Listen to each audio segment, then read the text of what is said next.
Hello students, बेटा असी revision करनी है पाठ राज दे नीति निर्देशक सिद्धांत डायरेक्टिव प्रिंसीपल्स ऑफ स्टेट पॉलिसी। ये लैसन असी पिछले हफ्ते कर चुके हुए हैं, लेकिन तुहाडी इस लैसन की रिविज़न नहीं हुई सी, सो एक बार बेटा इनू रिवाइज कर लेने हैं।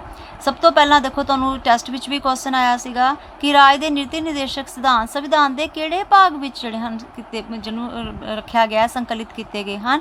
सो संविधान के चौथे भाग, पहला नंबर क्वेश्चन एक बन गया किहड़े भाग विच है, चौथे भाग। और किहड़ी धारा विच किन्ने तो किन्ने तक ये जिहड़े हन शामिल किए गए हैं। ये संविधान की धारा 36 तो लैके 51 तक पक्का याद कर लो। राज के नीति निर्देशक सिद्धांतों का वर्णन किया गया है। एक क्वेश्चन आया सी, ये साडे किहड़े देश के संविधान तो ले गए हैं। देखो तुहाडे उपरली लाइनां विच 3 प्रश्नों के उत्तर निकल आए तुहाडे टैस्ट के। ये आयरलैंड के संविधान तो ले गए हैं। इन्हां सिद्धांतों का मुख्य उद्देश्य की है, भारत विच आर्थिक ते समाजिक लोकतंत्र की स्थापना करना। बेटे 4 प्रश्न तुहाडे इस एक पैरे छोटे जे चों निकल जाते हैं। पहला, ये संविधान के किहड़े भाग विच हैं, चौथे भाग विच। दूसरा, किहड़ी धारा विच शामिल किए गए हैं, 36 तो लैके 51 तक। तीसरा, ये किहड़े देश तो ले गए हैं, आयरलैंड तो संविधान तो ले गए हैं। चौथा, इन्हां दा मुख्य उद्देश्य की है। अगर 1 या 2 नंबर के प्रश्न च आ जाए तो तुसीं की लिखना है, भारत विच आर्थिक अते समाजिक लोकतंत्र की स्थापना करना। हुण असीं अगे आ जाने हाँ। डॉक्टर BR अंबेडकर ने की कहा है इन्हां बारे कि निर्देशक सिद्धांत विशेष करके देश विच समाजिक अते आर्थिक लोकतंत्र कायम करने के उद्देश्य नाल शामिल जां घड़े गए हैं।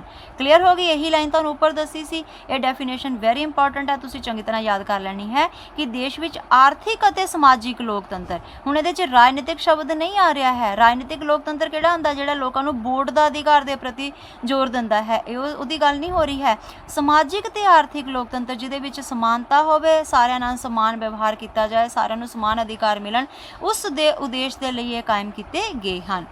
देखो, The directive principles are designed specially to establish social and economic democracy। ये इंग्लिश मीडियम वाले बच्चे याद कर लियो बच्चे। ये इन्हां सिद्धांतों की महत्ता नूं प्रगटाते हुए SC शांगला ने की किया सी, इन्हां सिद्धांतों नूं ठीक तरह अमली रूप देण नाल ही भारत धरती उत्ते स्वर्ग बन जाएगा। मतलब ये सिद्धांत इन्ने वधिया है, जेकर इन्हां सिद्धांतों नूं अमली रूप विच लागू कर दिता जाए तो धरती ते स्वर्ग बन जाएगा। इन्ने वधिया सिद्धांत है। असीं अगे पढ़ लैणे इहदे बारे कि by implementing these principles India will become heaven on earth. MC Shangla ने गल कही है। पर इन्ना सब कुछ होने के बावजूद भी ये सिद्धांत न्याय संगत नहीं हैं। देखो, अगर तुहानूं आ जाए राज के नीति निर्देशक सिद्धांतों की एक कमजोरी दसो या आलोचना करो, तो पहली आलोचना यही है कि ये न्याय संगत नहीं हैं। मतलब इन्हों अदालतों में लागू नहीं करवाया जा सकता जेकर कोई जिहड़ी है सरकार इन्हां दी उलंघना करती है। इस दे बारे विच संविधान की धारा 37 विच, देखो 36 तो शुरू हो गया, 37 विच ही पहली गल ये कहती, इस भाग विच शामिल सिद्धांत अदालतों द्वारा लागू नहीं करवाए जा सकते। पर फिर भी इन्हां विच जो सिद्धांत रखे गए हैं, ये देश के राज प्रबंध की बुनियाद हैं। कानून बनाते समय इन्हां सिद्धांतों नूं लागू करना राज का कर्तव्य होवेगा। ये किहड़े आर्टिकल च किया गया है? अनुच्छेद 37 विच ये गल कही गई है भी चाहे अदालतां इन्हां नूं लागू नहीं करवा सकदियां, पर देश का शासन चलाउण वास्ते ये राज प्रबंध की बुनियाद होणगे। कानून बनाते समय इन्हां नूं जिहड़ा है लागू करते समय इन्हां सिद्धांतों नूं ध्यान विच रखना राज का कर्तव्य मन्निया जावेगा। हुण पहलां असीं डिस्कस कर लैंदे हाँ नीति निर्देशक सिद्धांतों का उद्देश्य की है, परपज़ की है। सो पहला उद्देश्य की है दा शासन का आधार प्रदान करना। संविधान की धारा 37 विच स्पष्ट किया गया है कि भावें इन्हां सिद्धांतों नूं अदालतां द्वारा लागू नहीं करवाया जा सकता, पर फिर भी ये सिद्धांत शासन का आधार होणगे। मतलब कोई भी शासन, कोई भी सिद्धांत, कोई भी कानून लागू करते समय इन्हां सिद्धांतों के आधार पर लागू करना राज का कर्तव्य होवेगा। ये किहड़ी धारा च गल कही गई है? 37 विच। आर्थिक और समाजिक लोकतंत्र की स्थापना, यदी भी गल असीं पहले कर ली है कि मौलिक अधिकारां राही भारत विच जिहड़ा है देखो राजनीतिक लोकतंत्र स्थापित करने दी व्यवस्थावां तां पहले मौलिक अधिकारां ने कर दित्तियां। हुण उन्हां ने ना समाजिक लोकतंत्र की गल की मौलिक अधिकारां ने, ना ही आर्थिक लोकतंत्र। सो इन्हां दोनों की स्थापना जिहड़ी है वो इन्हां नीति निर्देशक सिद्धांतों द्वारा ही की जा सकती है। तीसरा इहदा महत्व की है? सरकार का मार्गदर्शन करना। निर्देशक सिद्धांत की हैं? सरकार के 3 अंग, किहड़े अंग? कार्यपालिका, विधानपालिका ते न्यायपालिका।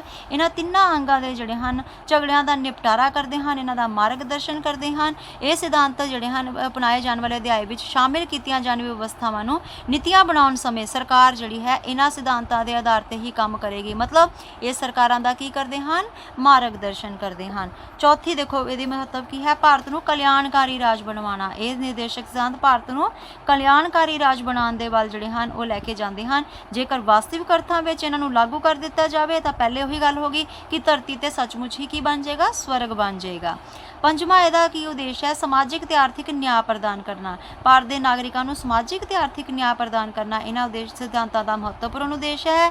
ਇਹ ਉਦੇਸ਼ ਜਿਹੜੇ ਹਨ ਇਸ ਦੀ ਪੂਰਤੀ ਲਈ ਮਰਦਾਂ ਅਤੇ ਔਰਤਾਂ ਨੂੰ, ਕਿਉਂ ਇਹ ਨਿਆਂ ਪ੍ਰਦਾਨ ਕਰਦੇ ਹਨ, ਕਿਉਂਕਿ ਇਹ ਮਰਦਾਂ ਅਤੇ ਔਰਤਾਂ ਨੂੰ ਜੀਵਿਕਾ ਕਮਾਉਣ ਲਈ ਕਾਫੀ ਸਾਧਨ ਪ੍ਰਦਾਨ ਕਰਦੇ ਹਨ। ਇਸਤਰੀਆਂ ਤੇ ਮਰਦਾਂ ਨੂੰ ਸਮਾਨ ਕੰਮ ਲਈ ਸਮਾਨ ਮਜ਼ਦੂਰੀ ਦੇਣ ਲਈ ਕਹਿੰਦੇ ਹਨ, ਕੰਮ ਦੇ ਅਧਿਕਾਰ ਦੀ ਵਿਵਸਥਾ ਕਰਦੇ ਹਨ। ਇਹ ਸਾਰੇ ਦੇਖੋ ਬੇਟਾ, ਇਸ ਕਰਕੇ ਇਸ ਨੂੰ ਸਮਾਜਿਕ ਤੇ ਆਰਥਿਕ ਨਿਆਂ, ਮਤਲਬ ਲੋਕਾਂ ਨੂੰ ਹਰ ਤਰੀਕੇ ਨਾਲ ਨਿਆਂ ਮਿਲੇ। ਜਦੋਂ ਔਰਤ ਮਰਦ ਵਿੱਚ ਕੋਈ ਵੀ ਜਿਹੜਾ ਹੈ ਉਹ ਭੇਦਭਾਵ ਨਹੀਂ ਕੀਤਾ ਜਾਏਗਾ। ਇਸਤਰੀਆਂ ਨੂੰ ਮਰਦਾਂ ਦੇ ਸਮਾਨ ਕੰਮ ਦੇ ਸਮਾਨ ਮਜ਼ਦੂਰੀ ਦਿੱਤੀ ਜਾਏਗੀ, ਹਰ ਇੱਕ ਨੂੰ ਕੰਮ ਦਾ ਅਧਿਕਾਰ ਦਿੱਤਾ ਜਾਏਗਾ, ਤਾਂ ਇਹ ਸਮਾਜਿਕ ਤੇ ਆਰਥਿਕ ਨਿਆਂ ਦੀ ਕੀ ਕਰਨਗੇ, ਸਥਾਪਨਾ ਕਰਦੇ ਹੁੰਦੇ ਹਨ। ਛੇਵਾਂ ਉਦੇਸ਼ ਦੇਖੋ ਦਾ ਕੀ ਹੈ, ਪ੍ਰਗਤੀ ਲਈ ਦਿਸ਼ਾ ਨਿਸ਼ਚਿਤ ਕਰਨਾ। ਨਿਰਦੇਸ਼ਕ ਸਿਧਾਂਤਾਂ ਰਾਹੀਂ ਭਾਰਤ ਵਿੱਚ ਪ੍ਰਗਤੀ ਦੀ ਦਿਸ਼ਾ ਨਿਸ਼ਚਿਤ ਕੀਤੀ ਗਈ ਹੈ। ਸੰਵਿਧਾਨ ਦੀ ਧਾਰਾ 37 ਵਿੱਚ ਇਹ ਕਿਹਾ ਗਿਆ ਹੈ ਕਿ ਕਾਨੂੰਨ ਬਣਾਉਂਦੇ ਸਮੇਂ ਇਹਨਾਂ ਸਿਧਾਂਤਾਂ ਨੂੰ ਲਾਗੂ ਕਰਨਾ ਹਰ ਸਰਕਾਰ ਦਾ ਮਹੱਤਵਪੂਰਨ ਕਰਤੱਵ ਹੋਏਗਾ। ਸੋ ਸਰਕਾਰ ਇਹਨਾਂ ਨੂੰ ਲਾਗੂ ਕਰਦੇ ਸਮੇਂ ਜਿਹੜੇ ਹੈ ਸਰਕਾਰ ਆਪਣੇ ਰਾਜ ਪ੍ਰਬੰਧ ਚਲਾਉਣ ਸਮੇਂ ਇਹਨਾਂ ਸਿਧਾਂਤਾਂ ਨੂੰ ਜ਼ਰੂਰ ਧਿਆਨ ਵਿੱਚ ਰੱਖੇਗੀ।